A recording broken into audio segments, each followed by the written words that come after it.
Somewhere, someone sets a blast, and from the rusting earth come the ores that are the beginnings of all that rich harvest of metals born of iron and sired by the coal that is mated with iron to make steels of many kinds.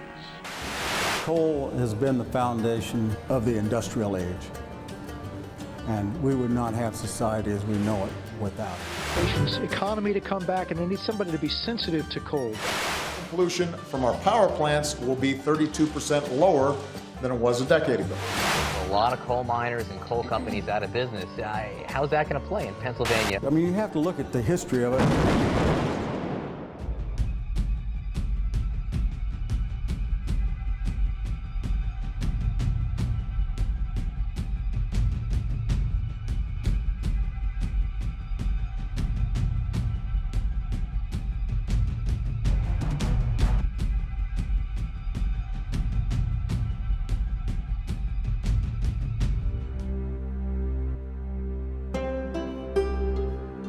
The anthracite coal is particularly interesting because it's regionally narrowly located in a small swath in the northeast of the state. They couldn't figure out how to burn it. They knew it looked like coal, and they knew that it should burn, but it's very, very hard to ignite because the volatile contents are very low. Once it was discovered that you could burn anthracite and understood that it was relatively pure fuel, is when the market really took off. When anthracite came around, all you had to do was dig it up out of the ground. And it was a relatively hard and relatively pure fuel, so it turned out to be an ideal fuel source. The anthracite coal was really the first mass-produced industrial fuel in the United States. Before that, you're relying on England and Sweden for iron, and all of a sudden you've got this tremendous capacity to create iron in your own country.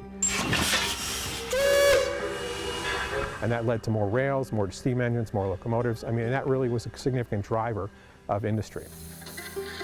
Once you started to develop steam, coal obviously was one of those energy sources that was really valuable. To have steel, to develop steel mills, you've got to have a source of energy. You've got to have coal. All of a sudden you've got a marketable fuel source, and you could put your factory anywhere you want. You can put it in the city, you can put it out in the country, you can put it anywhere, because all you have to do is take that fuel to it. And with all industrial production, from coal mining to steel making to copper smelting, you see these spikes at wartime because we need materials to go fight wars.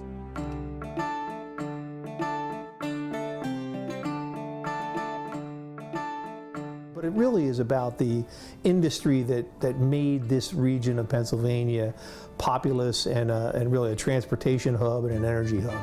So it also reflects the immigrant experience. So most of our country is made up of people that came from other places.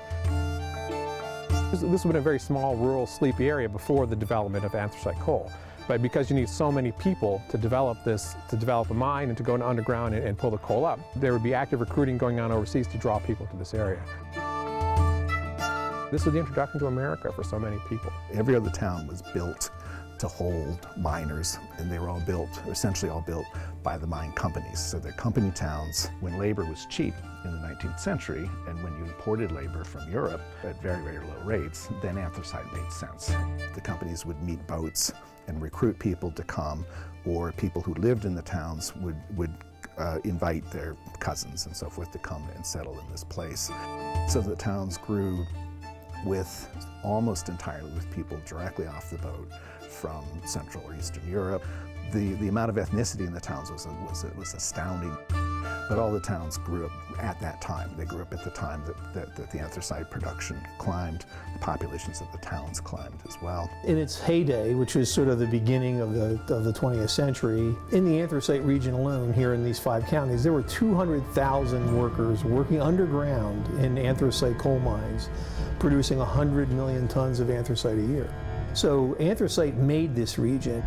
Most of the towns didn't exist as mining began, and the mine companies built the towns. They built the towns with classic company housing, which is row after row of uniform housing up and down the streets. Poor housing, of course, cheap housing, and the housing was overpopulated. It was used by numerous families in many cases. Because they were company towns and had company stores, the economics was entirely wrapped up with the company. and the coal company owned the company store, at which the man had to buy everything. He had to buy not only his food and his clothing, but he had to buy the boards, the wood to hold up the roof of the mine. He had to buy his pick, his axe, his dynamite. Everything he worked with in the mines, he had to purchase at a company store at a price higher than the store down the road. He's in debt to the coal company. I owe my soul to the company store. It was a long time ago song, but it was very, very true. They got what they called a bobtail check, which was simply that all their bills to the company were paid and that their company house rent was also paid. So they didn't really get anything. Some actually owed the company money at the end of the period. Miners would be in debt and in some cases have no cash income for decades, for 20 years. Men would die, the debts would be passed on to the children. So it was economically stressful, very difficult housing, and again, very crowded housing. They were the backbone of the Industrial Revolution. Without coal, you would not have had an Industrial Revolution. And this is sort of the history of industrial capitalism. You know, the mine owners, the landowners, the factory owners would do what they can to maximize their return on their investment. And that would mean paying your workers as little as possible, fighting unionization because unions could get workers together and they could demand higher wages or they wouldn't work or they would strike. Coal mining in general was considered the worst job to have in the country at the time. So men would go down and work underground for 10, 12 hours a day with very little protection. Deep mining is extraordinarily difficult and dangerous work. It involves going, in some cases, miles underground. I calculated that a miner had 1 chance in 10 of dying in his life if he spent his entire career underground. It's extraordinarily dangerous. I believe 100,000 men died.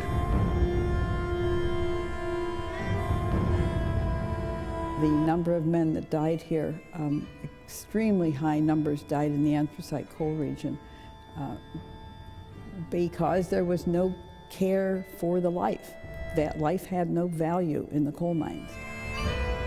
If a man was killed in the mines, they would bring the body or the body parts in a basket out, set it on the front porch of his wife, knock, knock, knock on the front door. She would find out she was a widow, and she then had 3 days in which to send in a replacement, or she could not live in a home owned by the coal company. She would be tossed out.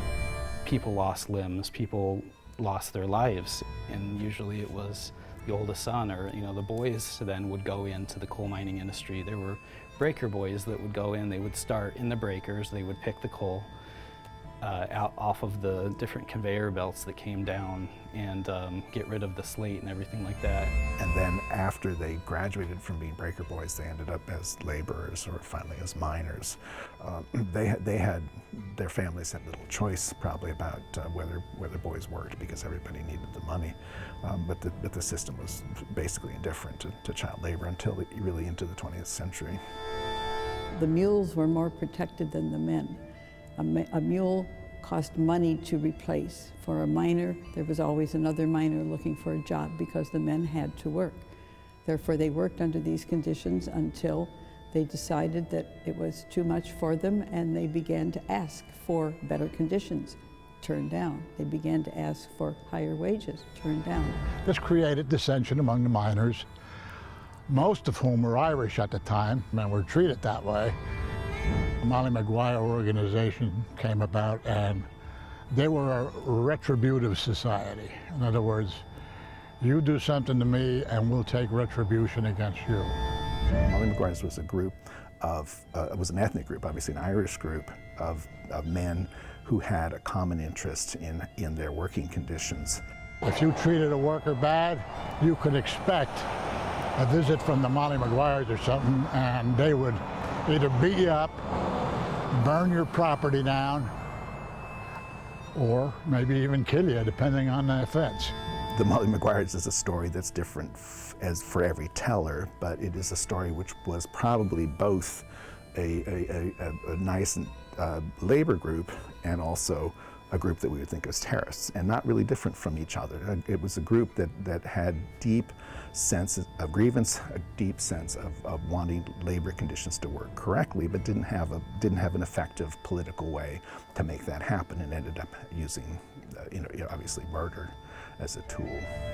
The Molly Maguires were the forerunners of organized labor in the coal region.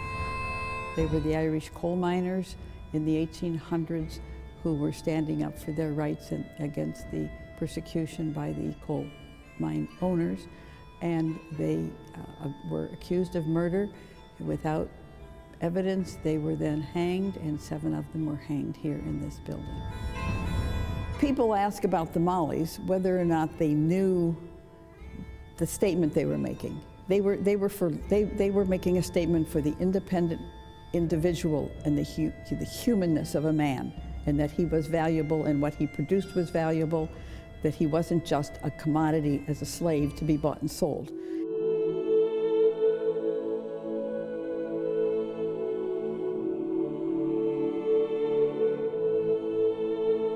When you look at how much energy goes into getting coal out of the ground and getting it to market versus natural gas, you see natural gas is obviously more economical. It really changed the economics of anthracite. Its market had changed, and it was producing a lot of coal primarily for home heating use throughout the Northeast. The market really started to decline after World War I for anthracite coal, and then it's been declining pretty steadily ever since. There was a lack of desire to diversify, the mix. So it was anthracite and then all the service businesses that supported the people in the anthracite. When coal started to fail, people left. I mean, to get work, they left. So in the early to mid 1950s, the mass exodus came to Schuylkill County and the other coal counties. They had to go where the jobs were.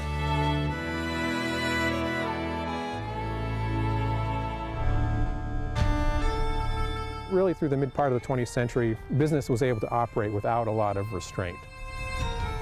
In Pennsylvania, in the 19th century, with unregulated, aggressive economic development based on consuming humans and consuming the environment. When this country was populated, people would just foul their area and then move on, because there was land aplenty. Well, I mean, the history behind a lot of the legacy of abandoned mines is because during not only the Industrial Revolution in the early 1900s, when coal mining was at its peak around 1917, and through World War I and World War II, the government needed the coal, and so they were encouraging mining companies at that time to mine more coal because it was fueling not only the revolution, but it was fueling the world wars when it needed gas and it needed fuel supplies. So there were no laws in place at that time to sort of have them come back in and reclaim these sites right after they had left. Companies came in, they did their mining, and they just walked away. One of the many challenges that the anthracite region faces is the most degraded environment in Pennsylvania. They weren't responsible for the treatment of that because they were being told by the government to actually mine that coal during that point in our history. And then laws started coming into play probably 30 years later, after the late 40s into the 70s, when the Clean Water Act and many other Safe Drinking Water Act and others followed suit. My name is Robert Hughes. I'm the Executive Director for the Eastern Pennsylvania Coalition for Abandoned Mine Reclamation. So our mission and goals is to focus on these sites that are not active mines, but abandoned and don't have liability for reclamation and for treatment of the water that flows from the abandoned mines into our rivers and streams that pollute them with abandoned mine drainage. The abandoned mines in this area are basically a giant French drain system, if you think about it. We have mountains and we have valleys, and the water then falls on the mountains or anywhere it's supposed to travel down the mountainside into the streams and then into the rivers. But what happens is, because of the mining that happened kind of along the edge of the mountain, the water actually falls down into these pits. It hits the pyritic material, anything that's underneath the ground, the rock. So these different openings then become conduits for water that comes out into the streams, and it hits the oxygen, and boom, there you have the orange water. You get iron impacted waters, aluminum impacted waters, sometimes a combination of the two. You know, they're heavy metals. They can uptake into different fish, say, and you may eat those fish. When we say that this area has the pollution, it's not necessarily this area, it's all downstream. We're in multiple watersheds that we talk about here in northeastern Pennsylvania, but the largest one is the Susquehanna River Basin. And the Susquehanna River Basin drains to the Chesapeake Bay, a national treasure.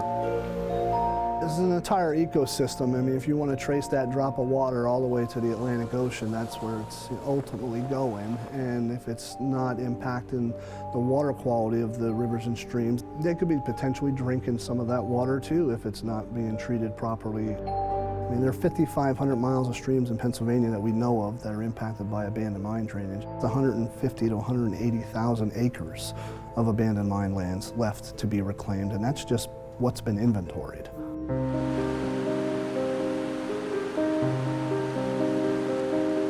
We're not hiding the truth here. You know, we know what these communities are living through. I lived through it. What you're seeing is the immediate impact and effect that it's having on the river here on the Lackawanna. If you just look at the flow of the Lackawanna River and you look at the flow of the discharge, basically a third of that flow is coming from the underground mine workings and discharging out to this lower 3-mile section of the river. 45 to 50 billion gallons per day. That's coming out of here every single day and making its way all the way down to the north branch of the Susquehanna. This is the iron oxide that's deposited on the top of the culvert, on the bottom of the stream channel, all over these rocks, all the way down the river here. And basically, it's rust. There's no fish, there's no bugs. You're not gonna lay eggs in this. You're not gonna be able to breed if you're a fish or you're an aquatic insect. But in this case, from the mines, you've got this mine water and you've got this iron that just smells rich in sulfates and rusty going down this entire length of the river here. Now, this is something that the purity of this iron has value. And we're trying to tell people that if they can come in and recover this and recycle it and dry it and process it, there are multiple markets for iron. We're at the discharge location for what we call the South Wilkes-Barre boreholes. The drilling that occurred here as a part of this project was really a pressure valve release system. It wasn't to treat the water, it was to alleviate the water's pressure from building up and water piling up in the mine pool underneath the ground that could potentially reach people's homes and basements here in the southern part of the valley. 14,000 gallons per minute of water is going into the creek. It's gone on a long time. I mean, who's going to make it a priority?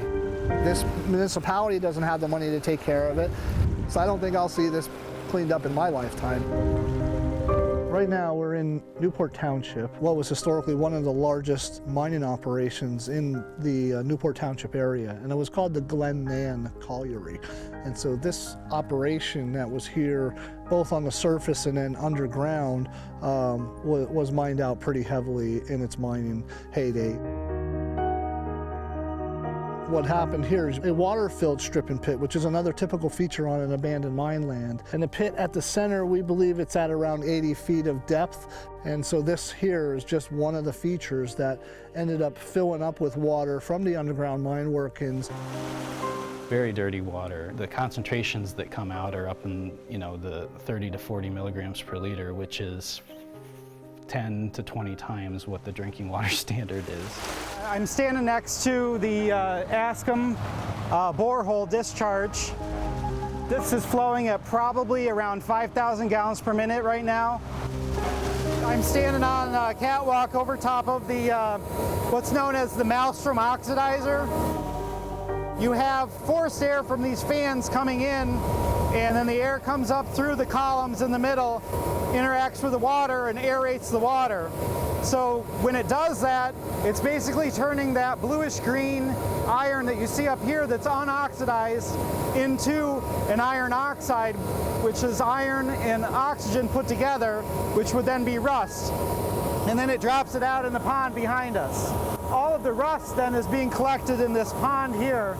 And then as you see in the distance, there's a dam, allows the water, the cleaner water without the rust in it, to flow over it and then continue on into the creek. So they spend thousands of dollars per month on this, on the electricity for this. They have to call the power company before they turn them on to make sure that they have enough energy that they can supply to them. And the system itself costs several $100,000 to put in.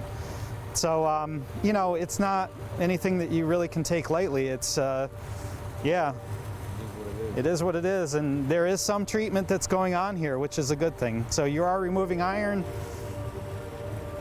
And on the other hand, you may be, you know, using up a lot of electricity and a lot of resources. We're actually working with the state to scan old underground coal mine maps. And that's important because you really get a handle on what the vastness of the problem that's underneath the ground. Because around here you may see the beautiful mountainsides and you may see the towns that are, you know, nestled in the valley and everything, but a lot of what you can't see is underneath the ground. Today we have issues with houses falling into the ground because the underground mines give way and then they basically suck your house in. My name is Bernie Gardula, and I work for Roush Creek Off-Road Park. We're a 3,000-acre facility for trucks and buggies, a legal place to go wheeling. Not bad. The land that we're on, this is all old coal property that's just been naturally reclaimed. The forest grew up over everything, and we've been lucky enough to acquire the use of the property to put the four-wheel park here. I'm going to take you out here. I'm going to show you what used to be a vent shaft that opened back up, that we can't get to plug up. No matter what we shove in it, it just eats it. So that's a struggle that we have up here, is dealing with the old coal holes and where the mines are, where the vent shafts are. This all dates back so far. There's no real mapping of any of this up here. Who knows where anything is up here anymore? It's crazy. That just opened right up, boom. People were through here, they came back 20 minutes later and called us in the office and said, the trail's gone. You know, size of the car, and it was 10 feet deep. Oh, this is a big time. This is exactly what people have to deal with out in this area. With these vent shafts, you never know where they were, where they are, and they can open up at any time. It's a very dangerous area to try and build on. You might have solid ground now, but in 5 or 10 years, who knows what that ground will do underneath a building, and it could disappear. I think it's a very good beneficial use. What else are you going to put in up here? We help the economy in the local area. We bring a lot of people in that need hotels, food, all that kind of stuff.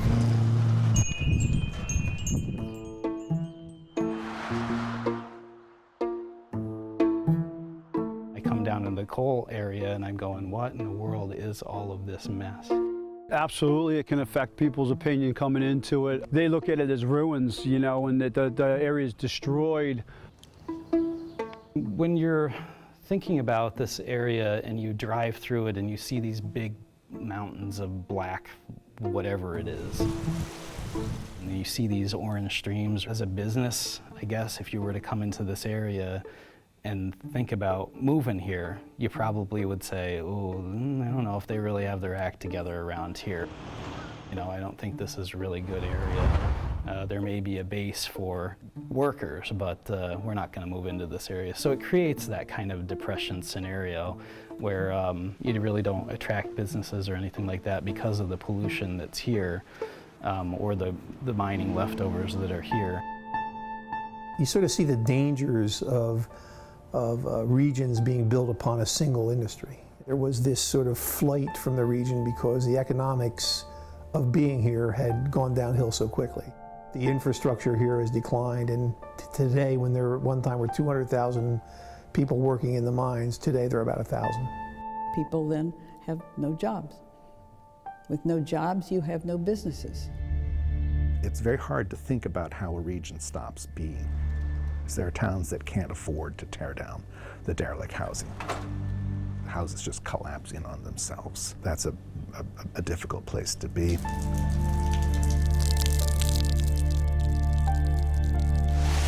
Well, we're in Glenline, Pennsylvania.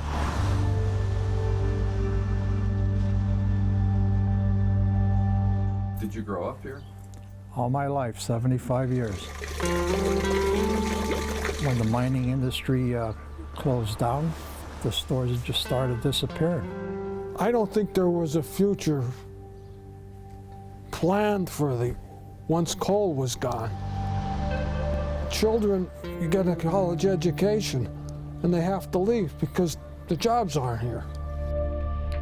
The problem is to get the money to knock down the dilapidated properties as they keep on popping up, because with an exodus of people leaving and passing away and nobody to take ownership of the property and all, properties are going to start becoming dilapidated.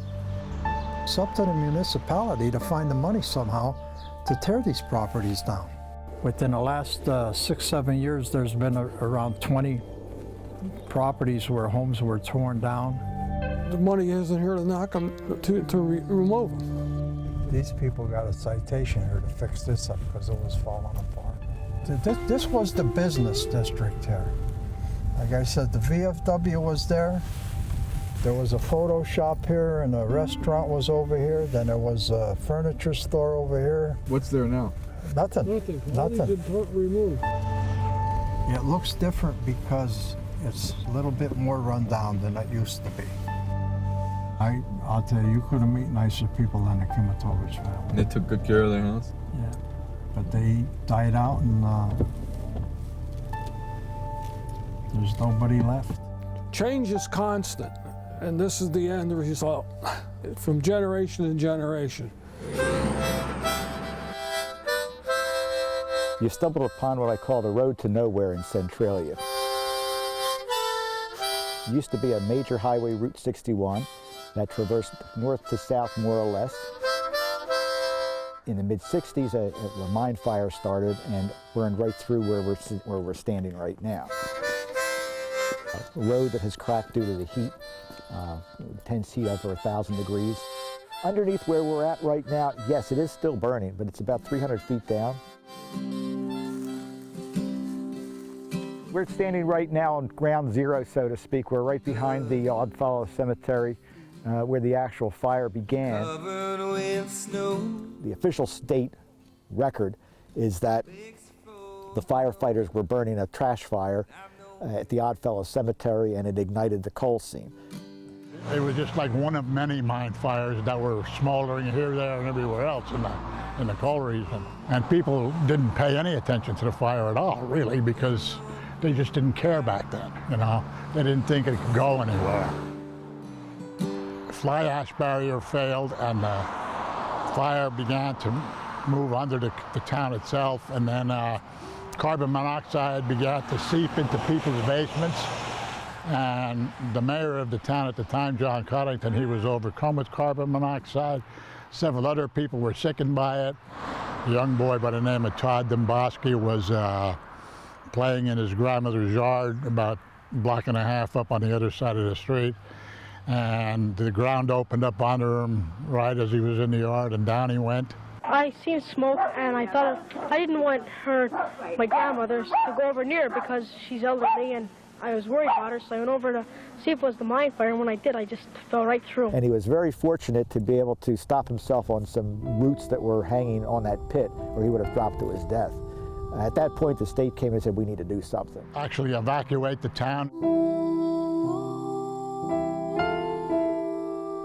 I'm a native of this community here, which is Centralia, Pennsylvania, and I was born here in 1945. It was a typical coal region community. Everybody seemed to get along together in the town. When I was a kid, there was roughly 2,000 people living here. You had a core group there that did not want to leave at all, and the state issued eminent domain proceedings against them, but the people didn't leave anyway, and finally came to the point where you have what you have today. And the government said that the people that are here now can stay here for the rest of their natural lives. And there's about 5 houses remaining now. A lot of people, it was their life, and it was their, and they loved the town, and they just did not want to leave.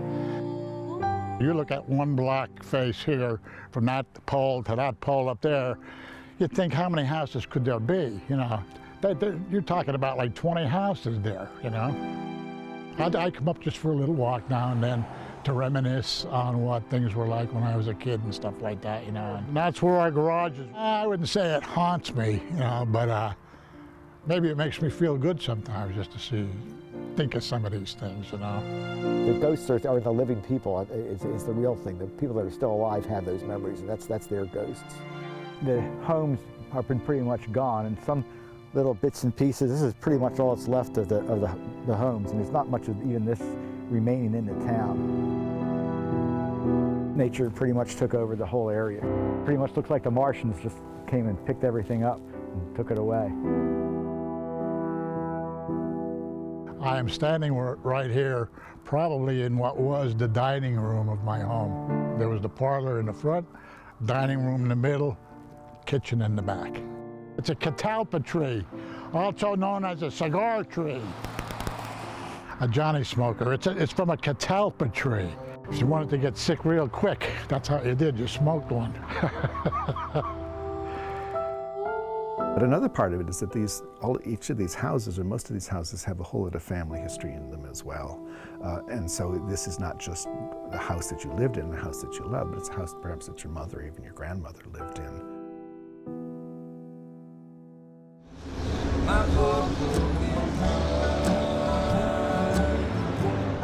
I just cannot As we look at the coal towns today, a question to ask is, how are they going to develop? What is the region going to look like in 20 years? And one of the ways we can look at that is we can look even today about what parts of the region are doing better and what parts of the region are doing worse. Some places actually are doing pretty well. The places that are doing pretty well, though, are places that really aren't doing coal anymore, or they moved beyond that. Jim Thorpe is a resort town, basically, for people from southeastern Pennsylvania. There were no hotels, no restaurants, no bed and breakfast, no theater, no opera house. There was nothing in downtown Jim Thorpe except 8 small businesses. In 30 years, a lot of work is done to bring that back because we have the surrounding attributes of the mountains, the rivers, the beautiful architecture. So we had some assets that could be worked on. The other towns don't have that. And when the coal went out, the towns went down. It is looking outward and it's selling its historicity. From 1800s to 1900s, there were more millionaires in downtown Mock Chunk than any place else. Jim Thorpe at that time, Mock Chunk at that time, was second only to Niagara Falls in tourism. It was a very prosperous town. There were something like 14 hotels here in town. Many, many trains an hour coming through. This was the city. In those days, people left the quiet of their countryside and came to Mock Chunk, the city. Today, people reverse it. They come from the cities of New York, Philadelphia, where the busy time is going on, and they come to the quiet time of Jim Thorpe.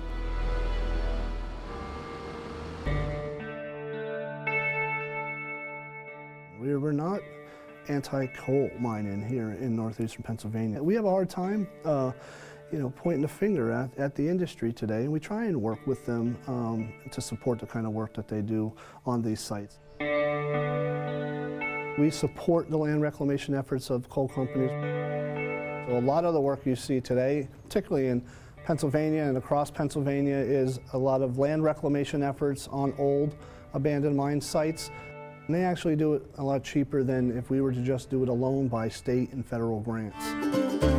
I'm with the Anthracite Independent Miners and Associates Incorporated. The independent miners, it's a consortium of about 12 to 16 anthracite underground mines.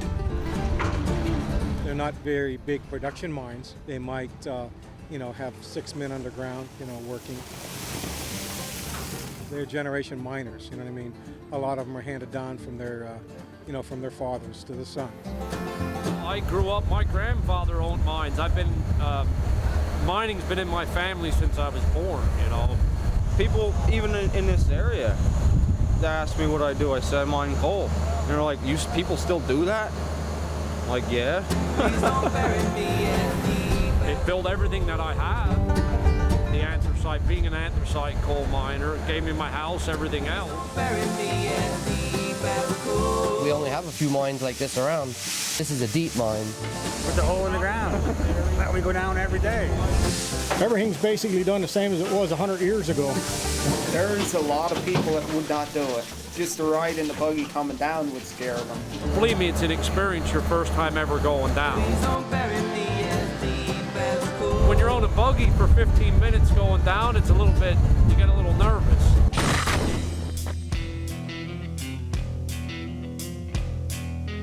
We're in Little Buck Mine. I believe it's 480 feet underground. We're mining anthracite coal. The black gold. Right now, what we're doing is we'll go alongside the chute about 5 feet away. We'll drill a long hole up about 40 feet. We'll fill it with dynamite, and we'll fire that hole off. Fire! Fire! And everything will come right down into the chute.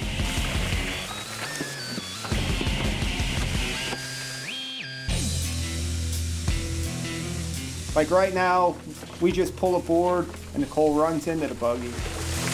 But when we're driving this tunnel here, everything is scooped into the buggy by hand with a shovel.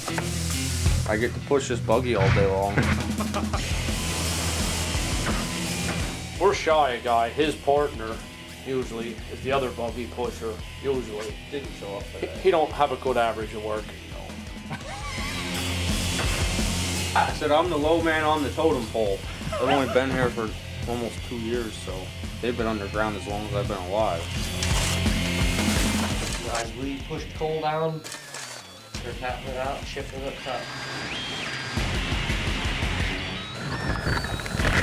Normally, one hole will usually give us enough coal to run a whole day.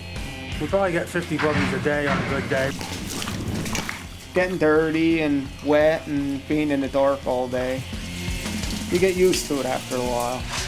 Shoveling it all into the buggy by hand. We have no machinery here. Everything's by hand. Well, we are the machines, ain't we? Yeah.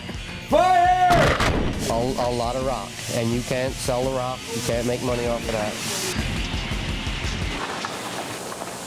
Rock picking. I'm separating the rock out of the coal. Coal stays in the pile, and the rock goes over into the bucket.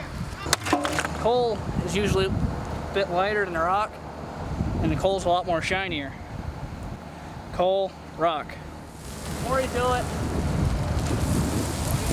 the easier it is to tell the difference. I've been doing this for 3-4 years.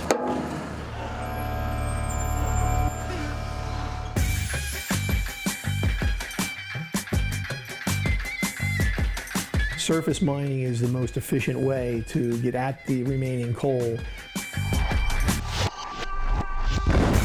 10 to 15 yards of dirt to get 1 ton of coal. Most of what we dig is rock. We use a drag line, which means we can take the last 130 feet of depth straight down. We don't have to go down into the hole. We could take a bucket and put it down on a cable. It's filled in with what you took out.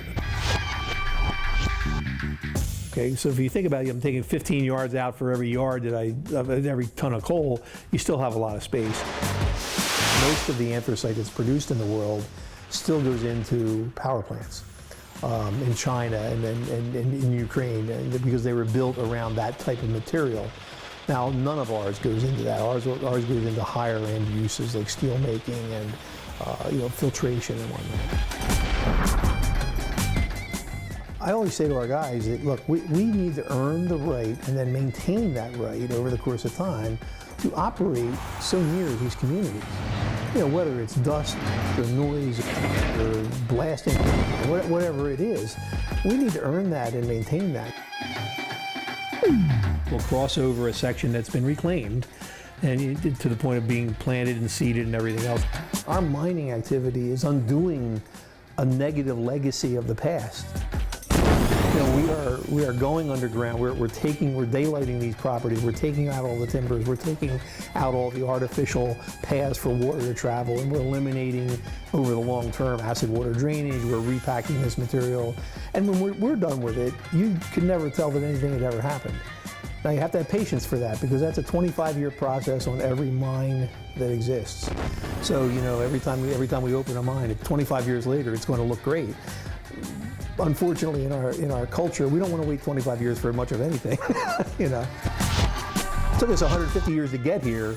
We're not going to get back in a day and a half. I believe that the environmental issue in the world in the 21st century is water. It's not air anymore. We talk about air all the time, but it's water.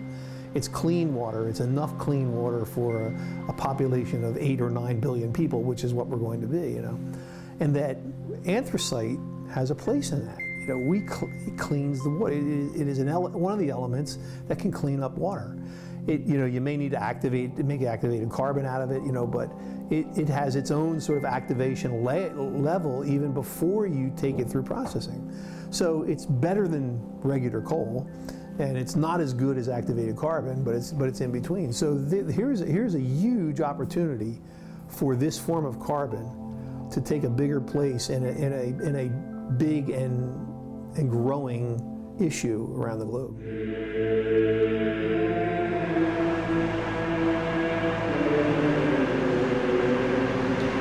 This is KYW News Radio 1060. It'll feel like more than 100 degrees during the afternoon. Especially for those outside, like the protesters at FDR Park. The people are rising. We're in the middle of an 8-day heat wave, and it's almost 100 degrees outside, so I think that's a pretty good indicator of what we're all here to talk about today. Keep it in the ground! Keep it in the ground! Keep it in the ground! Politicians are killing coal. Because we're going to put a lot of coal miners and coal companies out of business. I want to retire from doing this.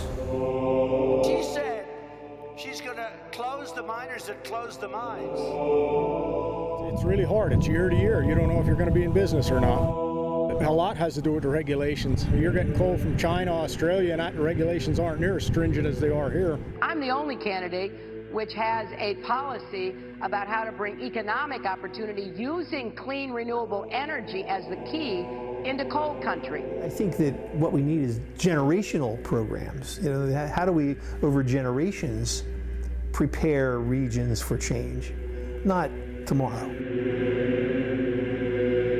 As much as we talk about being carbon-free, we're building a carbon-based infrastructure, whether it's carbon fibers, activated carbon to clean things up. It's sort of one of the fascinations of life is that coal and anthracite gets included in it, is treated as an enemy.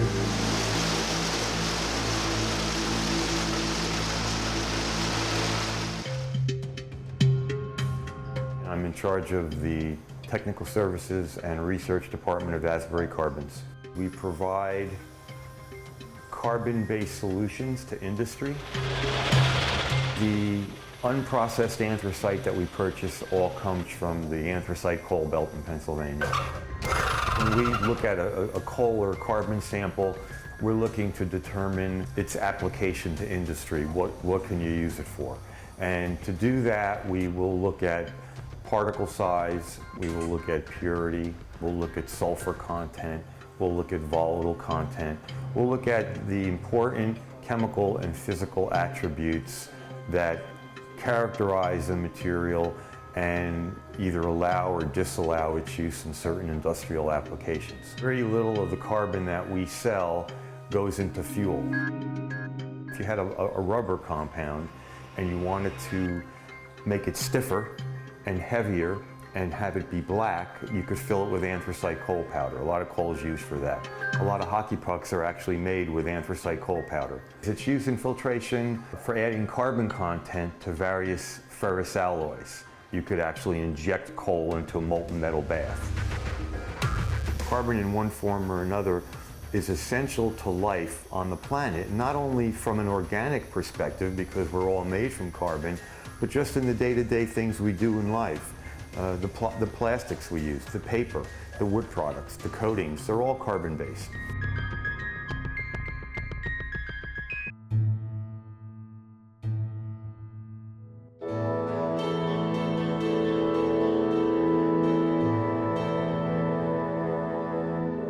We want to protect the people, we want to protect the environment, but we also want to utilize this magnificent natural resource that we have right here in the United States in an efficient, effective manner.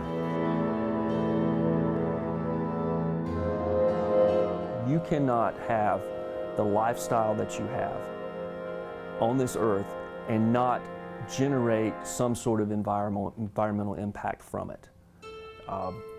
You want to try to minimize that impact, but to say that as humans on this earth that we need to live in such a way where we're not going to impact the water, we're not going to impact the land, we're not going to impact the atmosphere.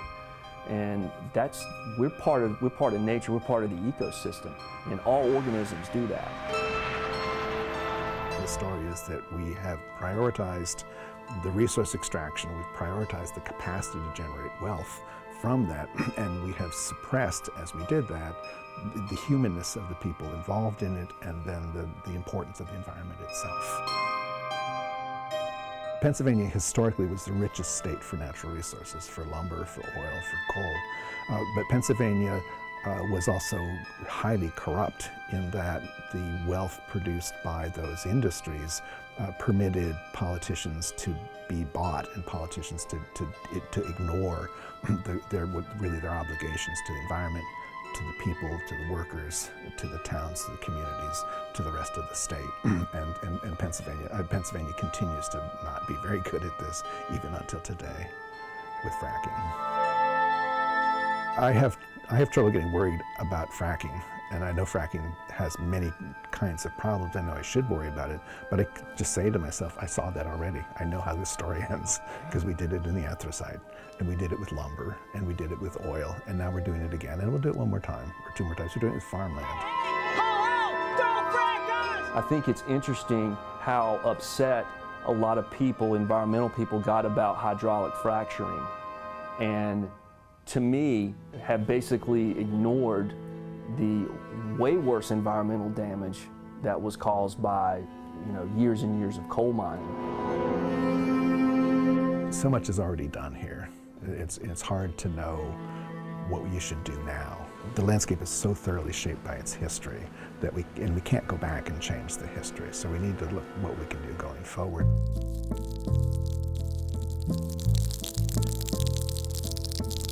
I cannot predict the future of this town. The only thing I can hope for is that the town survives, because I found over the 75 years of my life that I enjoyed living here. I enjoyed making friends with the people that I've made friends with here. That I have great feelings concerning this town. I don't know what the future is. I really don't. Heavy drug addiction problem among the young people. That people aren't keeping their properties up, and it all shows. And it's all the towns around here are like that. It's a very difficult thing to think about a lot, because I worry about where it's going. Where does it end? And I don't think it ends well, probably. Is there any coal left in this area here? There's still millions and millions of tons here. Can it ever be used? I don't know.